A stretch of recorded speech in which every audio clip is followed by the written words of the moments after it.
श्रीमद्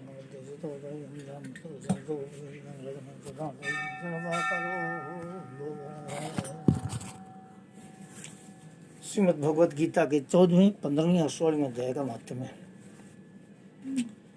श्री महादेव जी कहते हैं, पार्वती, अब मैं भव बंधन से छुटकारा पाने के साधनभूत 14वें अध्याय का महत्व में बतलाता हूँ। तुम ध्यान देकर सुनो। सिंगल द्वीप में एक विक्रम बेताल नामक एक राजा थे, जो सिंह के समान पराक्रमी और कलाओं के भंडार थे। एक दिन वे शिकार खेलने के लिए उत्सुक होकर राजकुमारों सहित दो कुतियों को साथ लिए वन में गए। वहां पहुंचने पर उन्होंने तीव्र गति से भागते हुए खरगोश के पीछे अपनी कुतिया छोड़ दी। उस समय सब प्राणियों के देखते देखते खरगोश इस प्रकार भागने लगा मानो कहीं उड़ गया हो। दौड़ते दौड़ते बहुत थक जाने के कारण वह एक बड़ी खंदक गहरे खड्डे में गिर पड़ा। गिरने पर भी वह कुतिया के हाथ नहीं आया और उस स्थान पर जा पहुंचा जहां का वातावरण बहुत ही शांत था।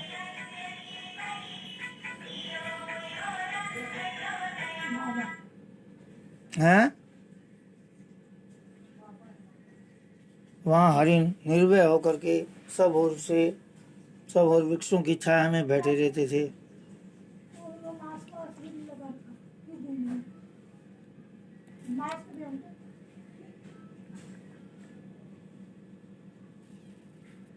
बंदर भी अपने आप टूटकर गिरे हुए नारियल के फलों और पके हुए आमों से पूर्ण तृप्त से रहते थे।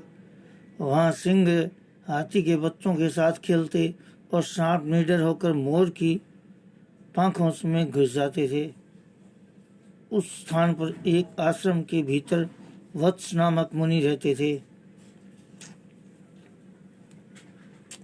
जो जितेंद्रिय एवं शांत भाव से निरंतर गीता के 14वें अध्याय का पाठ किया करते थे।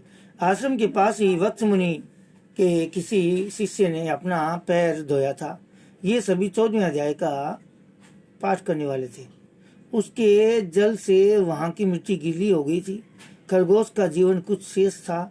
वह हाँफता हुआ आकर उसी कीचड़ में गिर पड़ा। उसके स्पर्श मात्र से ही खरगोश दिव्य विमान पर बैठकर स्वर्गलोक को चला गया। फिर कुतिया भी उसका पीछा करती हुई आई।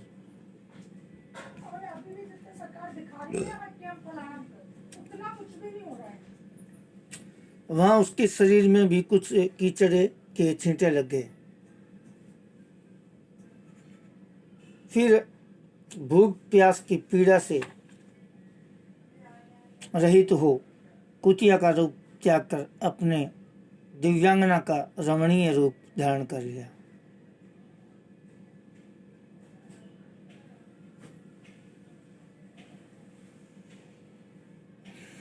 कुतिया का रूप त्याग कर उसने दिव्यांगना का रमणीय रूप धारण कर लिया तथा गंधर्वों से सुशोभित दिव्य विमान पर आरूढ़ हो वह भी स्वर्गलोक को चले गए।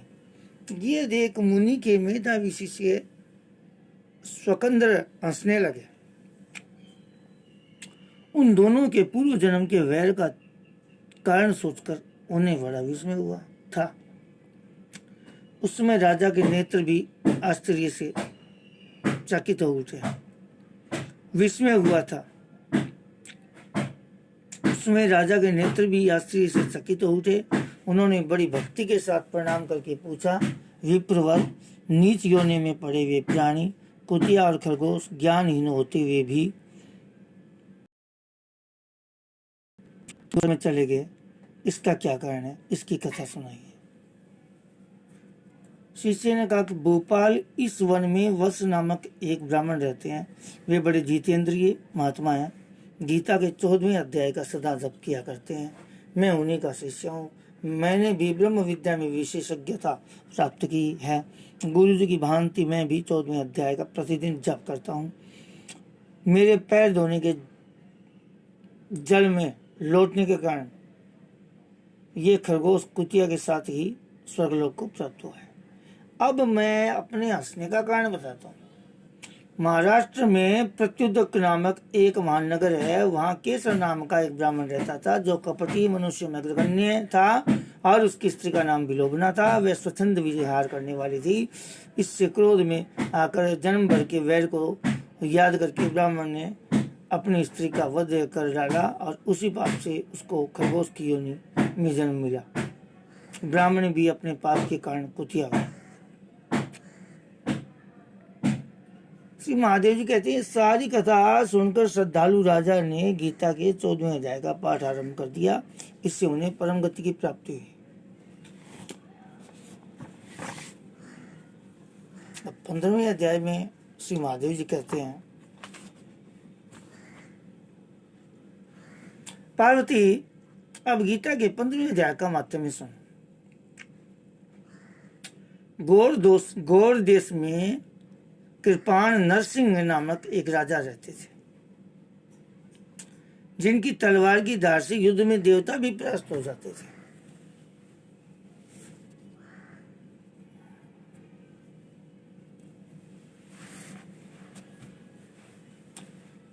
उनका बुद्धिमान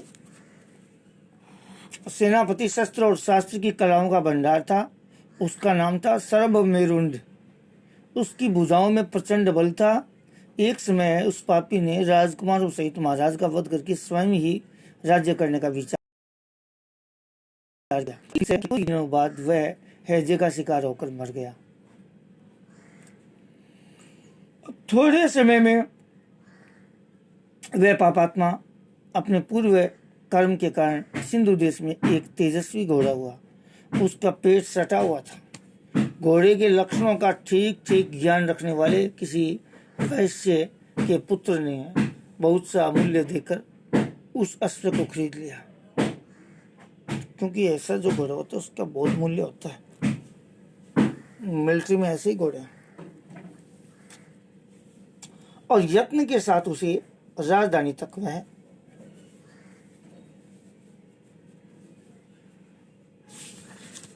ले आया।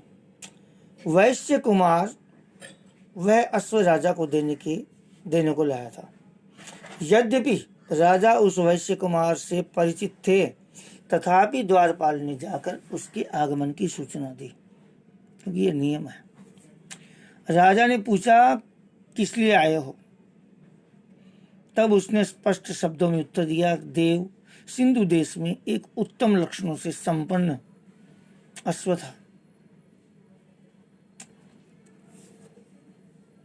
जिसे तीनों लोगों का रत्न समझकर मैंने बहुत सा मूल्य देकर खरीद लिया है। राजा ने आज्ञा दी, उस अश्व को यहाँ ले आओ। वास्तव में वह घोड़ा गुणों में उच्च श्रवा के समान था। घोड़ों की जो क्वालिटी होती है उसमें दी बेस्ट क्वालिटी होती है उच्च श्रवा, और हाथियों में इरावत कुल के जो हाथी होते हैं वो दी बेस्ट क्वालिटी के होते हैं, उत्तम गुणों के। तो वह उच्च श्रवा के समान था। सुंदर रूप तो मानो घर ही था, सुंदर इतना था। शुभ लक्षणों का समुद्र जान पड़ता था। वैसे घोड़ा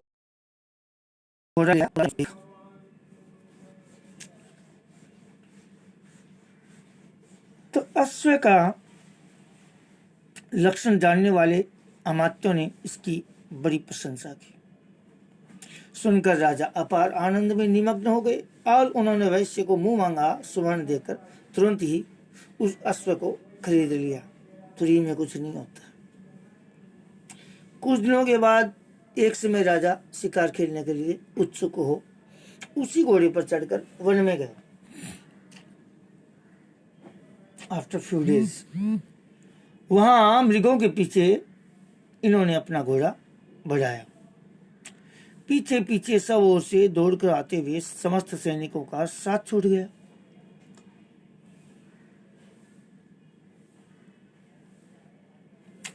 वे हिरणों द्वारा आकृष्ट होकर बहुत दूर निकल गए।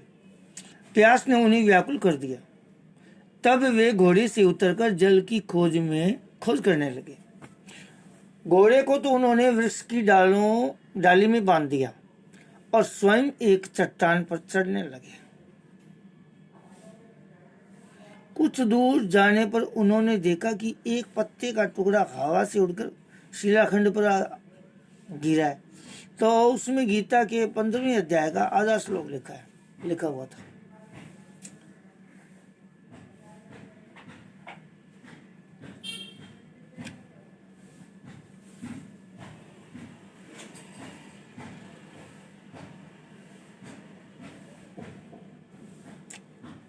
राजा उसे बांचने लगे। उनके मुख से गीता के अक्षर सुनकर घोड़ा तुरंत गिर पड़ा और अश्व शरीर को छोड़कर तुरंत के दिव्य से विमान पर बैठ करके वे स्वर्गलोक को चला गया। तत्पश्चात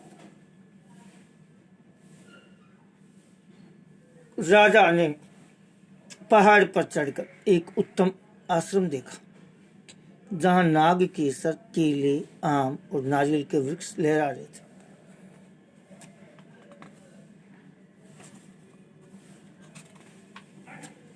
तो आश्रम के भीतर एक ब्राह्मण बैठे हुए थे। केवल और केवल ब्राह्मणों भगवान परशुराम की देवी है। भगवान परशुराम ने 21 बार ये पृथ्वी ब्राह्मणों को ही दान किए।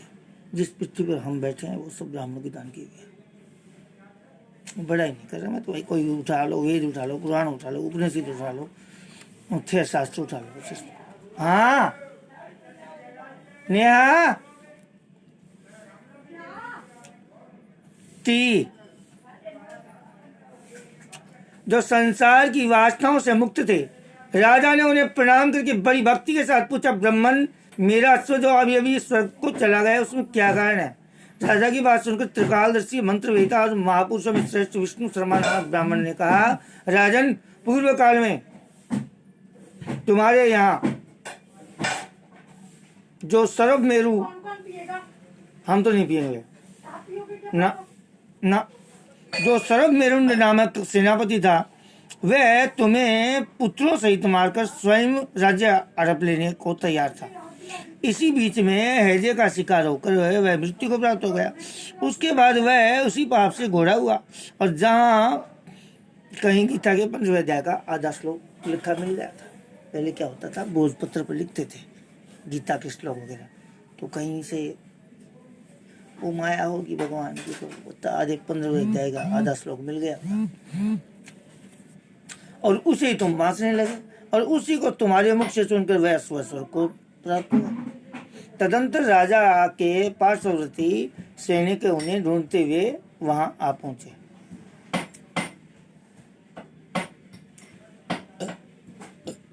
उन सब के साथ ब्राह्मण को प्रणाम करके राजा प्रसन्नता पूर्वक वहां से चले और गीता के 15वें अध्याय के श्लोकाक्षरों से अंकित उसी पत्र को बांस कर प्रसन्न होने लगे। उनके नेत्र हर्ष से खिल उठे थे। घर आकर उन्होंने मंत्रवेता मंत्रियों के साथ अपने पुत्र सिंहबल को राज्य सिंहासन पर अभिषिक्त किया और स्वयं 15वें अध्याय के जप से विशुद्ध चित्त होकर के मोक्ष को प्राप्त किया। मोक्ष के लिए तो रामबाण है। श्रीमद् भगवत गीता का संस्कृत का पाठ, उसके बाद में हिंदी का अर्थ, उसके बाद में आल्सो इम्पोर्टेंट महात्म्य।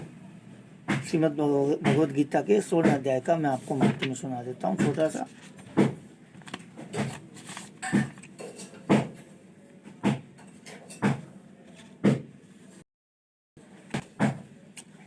श्री महादेव कहते, पार्वती, अब मैं गीता के 16वें अध्याय का महात्म्य बताऊंगा। सुनो। गुजरात में सौराष्ट्र नामक एक नगर है। वहाँ खड़गबाहु नाम के राजा राज्य करते थे, जो दूसरे इंद्र के समान प्रतापी थे। उनके एक हाथी था जो मद बहाया करता था, सदा मद से उन्मत्त रहता था। उस हाथी का नाम अरिमर्दन था। अरि मीन्स रिपु, इनेमी, शत्रु। उस हाथी का नाम था अरिमर्दन, दुश्मनों का नाश करने वाला।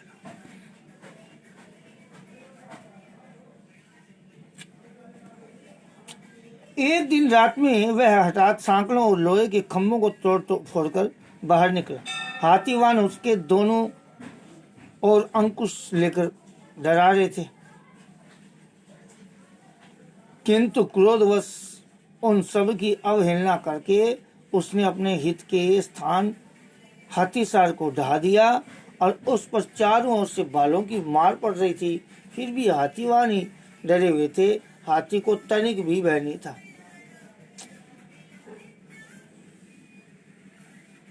वह कौतूहलपूर्ण घटना को सुनकर राजा स्वयं हाथी को मनाने की कला में निपुण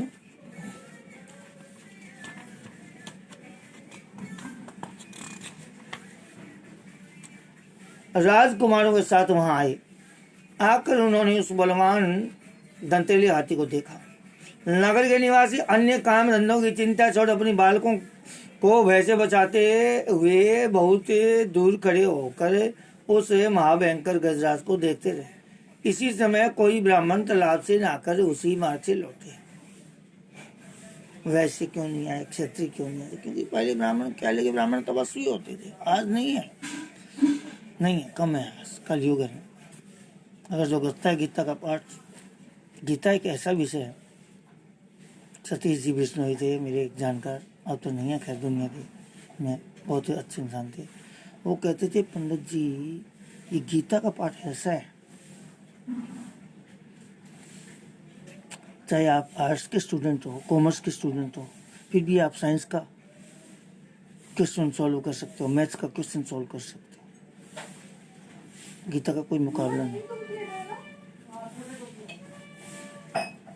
आप भी पढ़ा करो।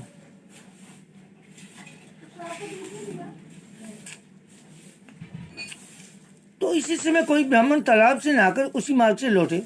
वे गीता के 16वें अध्याय के अभ्यम अभयम आदि कुछ श्लोकों का जप कर रहे थे। पूर्ववासियों और पीलवानों यानी माहौतों ने उन्हें मना कर किया, किंतु उन्होंने किसी की न मानी। क्या मानना है, क्या डरना है, हाथी की हाथी है। उन्हें हाथी से भय नहीं था, इसलिए वे विचलित नहीं हुए। उधर हाथी अपने खुदकार से चारों दिशाओं को व्याप्त करता हुआ लोगों को कुचल रहा था। वे ब्राह्मण उसके बहते हुए मद को हाथ से छूकर कुशल पूर्वक निर्भयता से निकल गए।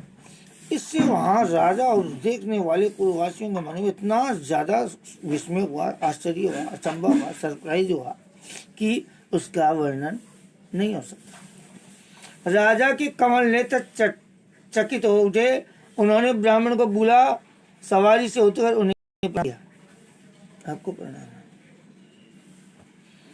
और पूछा, ब्राह्मण आज आपने ये महान अलौकिक कार्य किया है, क्योंकि इस काल के समान कोई भयंकर गजराज के सामने आप सकुशल लौट आए हैं। प्रभु आप किस देवता का पूजन और किस मंत्र का जप करते हैं, बताइए आपने कौन सी सिद्धि प्राप्त की है? ब्राह्मण ने कहा कि राजन मैं प्रतिदिन गीता के 16वें अध्याय के श्लोकों का जप किया करता हूँ, इसी से सारी सिद्धियां प्राप्त हुई है। महादेव जी कहते हैं कि हाथी का कौतूहल देखने की इच्छा छोड़ करके राजा ब्राह्मण को साथ ले अपने महल में आए और वहां शुभ मुहूर्त में देख करके 1,00,000 स्वर्ण मुद्राओं की दक्षिणा दी। उन्होंने ब्राह्मण को संतुष्ट किया। फ्री में कुछ भी नहीं होता, लेकिन देना बैंक बड़ी मुश्किल से मिलती है। उन्होंने ब्राह्मण को संतुष्ट किया और उसने गीता मंत्र की दीक्षा ली। गीता के 16वें अध्याय का अभयम आदि कुछ श्लोकों का अभ्यास कर लेने के बाद उसके मन में हाथी को छोड़ करके उसके कौतूहल देखने की इच्छा जागृत हुई। फिर तो एक दिन सैनिकों के साथ बाहर निकलकर राजा ने हाथीवानों से उसी मत गजराज का बंधन खुलवाया। वे निर्भय हो गए। राज्य के सुख विलास के प्रति आदर का भाव नहीं रहा। वे अपना जीवन तृणवत समझकर हाथी के सामने चले गए। साहसी मनुष्यों में अग्रगण्य राजा खड़गबाबू मंत्र पर विश्वास करके राजा जी हाथी के समीप गए और मद की अनवरत धारा बहते हुए उसके गंड स्थल को हाथ से छूकर सकुशल लौटाए। काल के मुख से धार्मिक और खल के मुख से साधु पुरुष की भांति राजा उस गजराज के मुख से बचकर निकल आए और नगर में आने पर उन्होंने राजकुमार को राज्य अभिषिक्त किया तथा स्वयं गीता के 16वें अध्याय का पाठ करते हुए परम गति को प्राप्त। बोली श्री कृष्ण भगवान की जय। 10:15 से गीत रामायण के 20वें सोपान का पाठ करेंगे।